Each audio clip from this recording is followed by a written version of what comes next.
Sale sale sale भैया जी बहन जी आ गइल बा दिल्ली वाला सेल चरण पादुका। जी हाँ, चरण पादुका सेल दिल्ली वाला सेल अब आपके गांव में आ गइल बा। आई लेके जाई हर प्रकार के जूता, चप्पल और सैंडल, बहुत ही बढ़िया, बहुत ही शानदार, मजबूत। आई लेके जाई होलसेल रेट में। भैया जी बहन जी दीदी जी चाचा जी चाची जी चली आई हमरा सेल के पास।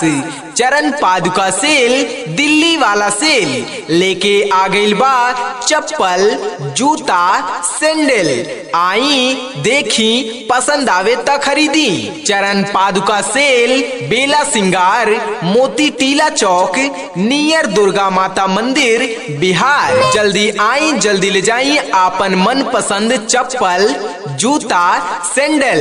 भैया जी बहन जी चाचा जी चाची जी आ गइल बा शहर बाजार से सस्ते दाम पे चप्पल, जूता, सैंडल वाला सेल दिल्ली वाला सेल चरण पादुका।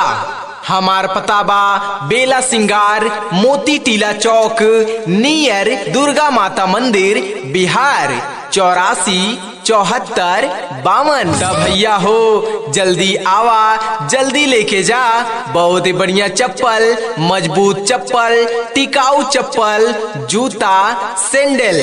जी हाँ, इतना कम रेट में आपके पूरे बाजार में कहीं ना ही मिले वाला बा।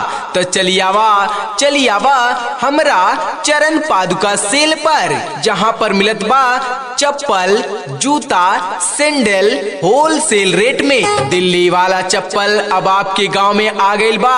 अब आपके बाजार में जाए की जरूरत नहीं बाटे। दीदी भैया भौजी दादी चाचा चाची सभी लोग आई हमरा दुकान पर। बेला सिंगार, मोती टीला चौक, नियर दुर्गा माता मंदिर, बिहार। यहाँ पर मिल रहल बा चप्पल, जूता, सैंडल। जी हाँ।